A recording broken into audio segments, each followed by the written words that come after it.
Hi, students. So today we're going to be talking about the Cynics. In particular, we're going to focus on Diogenes, and Sinope, and on Hipparchia.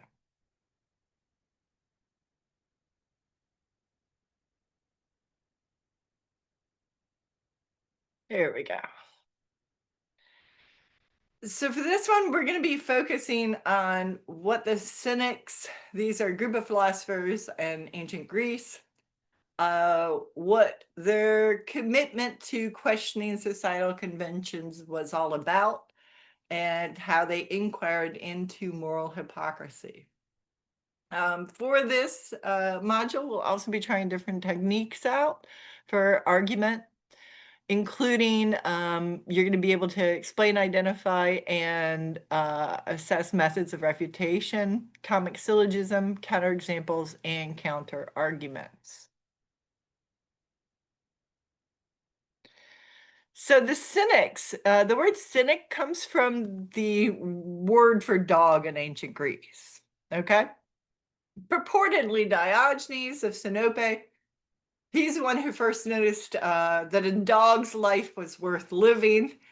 When he saw that dogs were just happy with leftovers, they roamed the streets freely, did as they wanted, they just lie down and sleep when they wanted to sleep. And do pretty much anything that they want to do in public in the streets of Athens, and nobody cared. So we're going to start with Diogenes, and I'm going to tell you about his life, and then I'm also going to read some anecdotes about him. I'm going to say that for his class, this might be the world, he might be a world-class troll, okay? And you'll notice this with his humor. All of the Cynics use humor as a method to convey important philosophical points, okay? His alignment would probably be chaotic neutral. You can assess for yourself what you think any of the alignments for any of these philosophers are. Now, how did he get to Athens? First thing I have to say, it's still unclear to this day exactly what happened, but something happened with the coinage, and his dad was a banker in Athens. Now, I want you to think about this. Coins are really relatively new at this time. This is 400, right? He's born 404 BCE, lived to 328. So coins are relatively new, but even like they are today, they were political tools as well, with pictures of rulers, stuff like that. Okay, so it's political propaganda as well as a method for accumulation of wealth that does not decay. So banking, pretty new. So what did he do? It's unclear if he defaced the currency, okay, or if he counterfeited or what he did, but he got exiled from Sinope. And when he got exiled, he got on a boat with his slave at the time. And when they got to Athens, the slave went his own way, and Diogenes was left there in the middle of town with no money, no help, no nothing. So what did he do? He took up residency in the center of town. Okay. Apparently in a big tub outside of one of the temples. And he began to just live his everyday life, disrupting very proper social conventions in Athens. He rejected living in luxury. And he rejected, as will the other Cynics, artificial social conventions. So, for example, if food fell to the floor, a arbitrary social convention might be the 3-second rule. Okay, or somebody might just think, no, I'm not going to touch it because gross. Okay, but he would reject that. Okay, just as if he's a dog, the dog wouldn't mind if it's on the floor or not. Okay. Um, Also, he really felt that there was no need to do certain things in private. Again, he's living homeless on the streets of Athens.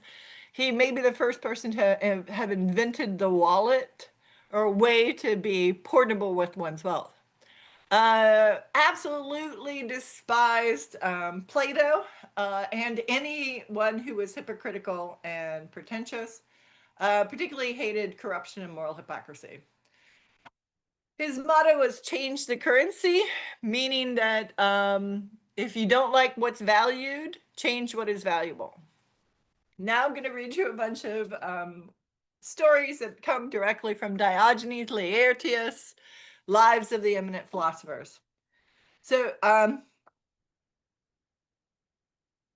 reaching Athens, Diogenes fell in with a follower of Socrates and slept in a tub in the center of town. He used any place for any purpose for breakfasting, sleeping, or conversing. He used every means of inuring himself to hardship. He called the belly the charbonus of life. And for the conduct of life, he recommended that we need either right reason or a halter. He thought the word disabled ought to be applied not to the deaf or blind, but to those who have no wallet.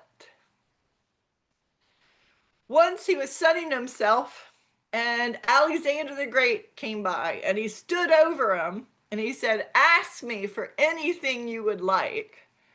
To which Diogenes replied, stand out of my light.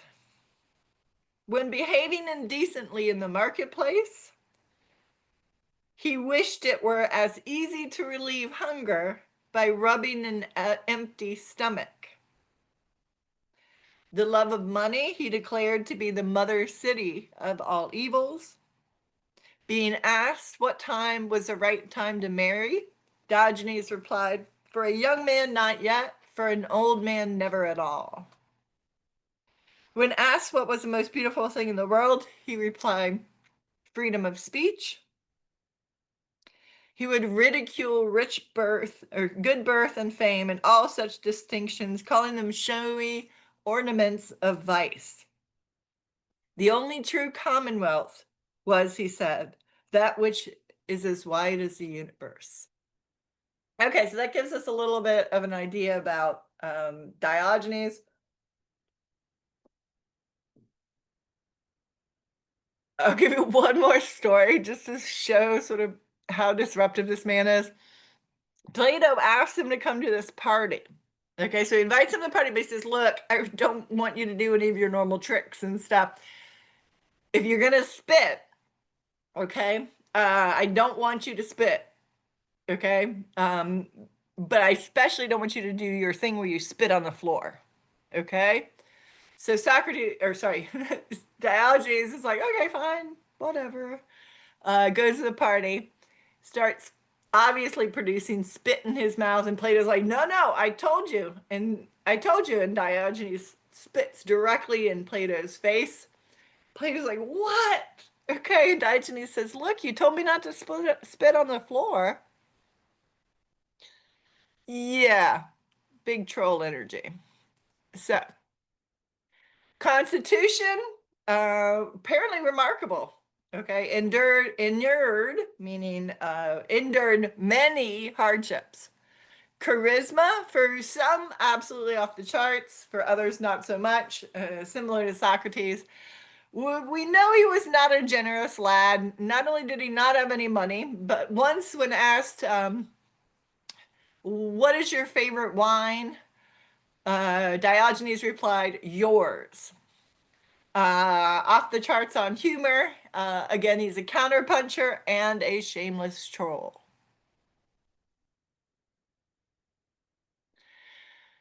So let's talk about some of his methods of refutation, okay? He uses both counterexample methods and counterargument methods when he is attacking another person's argument or another person's claim, okay? So first, let's talk about counterexample methods. This is a method that tests the reasoning by stating an instance when all the premises can be true in an argument, but the conclusion is false. Okay? So let me give you an example. Diogenes was wrestling with Plato's definition of man.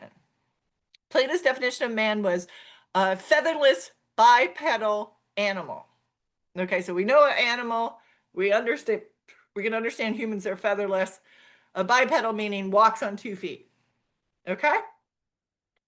So Diogenes goes to the Plato's Academy, okay, and he interrupts his class and he brings him.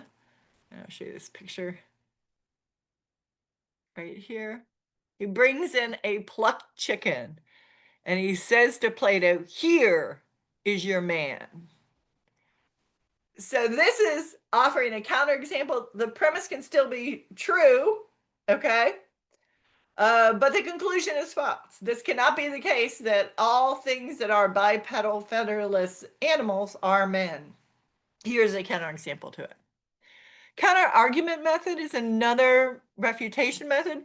And in this case, what you do is you take the form of the argument and you keep it the same, and you substitute in different concepts so that you can see that the form itself doesn't work, because you can, using the same form, get an argument with all true premises but a false conclusion. Okay? So counterargument method tests the reasoning by creating an argument of the same form where the premises are true yet the conclusion is false.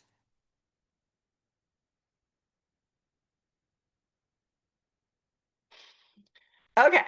I want you to think about what it would be like to be Diogenes. So what would or would he not do in polite societies if he were living today?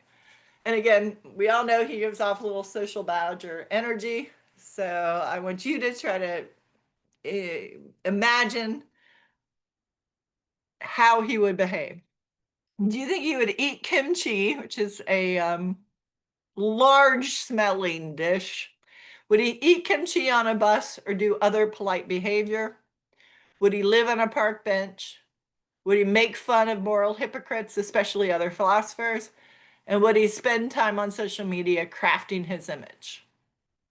So again, this is what would he not do if he lived today? Active reflection, I want you to think about, what conventional values do you think are overvalued? Are any of them actually unethical? Are they not good to expect of people?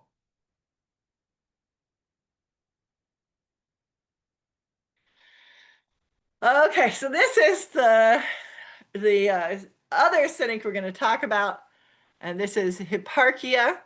This is the only known rendering of her, and this is on a piece of pottery. And she lived, yeah, of course, I can't read her dates for living at the moment, but you can read them on your own. Again, she is following right after Diogenes. She's a rogue bard. Okay. And what I mean by this is, and you will see her alignment is chaotic good. And what she did is, as a cynic herself, she not only questioned society's convention, but she lived in as equally an unconventional life as Diogenes did. Okay. So how did Hipparchia live? Well, first thing, I just want to say that she's born into privilege and wealth, like wealthy middle class privilege. So her parents just expect her to do what she is expected to do as a Greek woman, which is to marry who she's expected to marry. Instead of that, she falls in love with a philosopher. Okay. And this philosopher is Crates, and he is a fellow cynic. Okay. So I'm going to read you from Diogenes Laertius and a little bit about what happened with this famous love affair. Hipparchia, too, sisters of Metrocles, was captured by their doctrines, the doctrines of the Cynic. She fell in love with the discourses and the life of Crates and would not pay attention to any of her other suitors, their wealth, their high birth, or their beauty. But to her, Crates was everything. She used to even to threaten her parents. She would make away with herself unless she were given in marriage to him. Crates, therefore, was implored by her parents to dissuade the girl and did all he could. And at last, failing to persuade her, got up, took off his clothes, and said, "This is the bridegroom. Here are his possessions. Make your choice accordingly. For you will be no helpmeet of mine unless you share my pursuits. The girl chose, and adopting the same dress, went about with her husband and lived with him in public and went out to dinners with him. Accordingly, she appeared at the banquet given by Lysimachus. Sorry. Lysimachus, and there put down Theodorus, known as the atheist, by means of the following sophism. Okay, so sophism is a word that the Greeks use when they're describing certain types of arguments. Okay, not good ones. But this is what Hipparchia says. She says, any action which could not be called wrong if done by Theodorus would not be called wrong if done by Hipparchia. Now, Theodorus does no wrong when he strikes himself. Therefore, neither does Hipparchia do wrong when she strikes Theodorus. Theodorus had no reply wherewith to meet the argument, but tried to strip her of her cloak. But Hipparchia showed no sign of alarm. Cynics were shameless. They questioned rather than assumed the questions wear particular clothing or even wear clothing. So she could not be deterred by being stripped of her clothes. She could not feel ashamed because of this behavior, because this is not her own shameful behavior. Now, when she lived out in public, she lived dressed as a dude, okay, not dressed as a woman. So one of the things that she questioned that was deeply important to Greek society back then was gender assumptions. Why just assume a woman should dress this way and a man should dress this way? She participated in reasoning in public, and again, attended events that mostly no good women would go to in strict society. So for her, we give her cred as roasting bros queen. We also just want to note that comic syllogisms were a form of philosophy then. So her humor is +3, or logic +2, or courage +3, and she was a rebel for love. So for this active learning exercise, I want you to be practicing working on understanding different forms of argument. So for this one, we're going to talk about what a syllogism is. A syllogism is a 3-line argument with 2 premises and 1 conclusion. For example, all men are mortal. Socrates is a man, thus Socrates is mortal. So for this, I want you to go through these 3 arguments and identify the conclusion. Okay, and also just pick out what the indicator words are.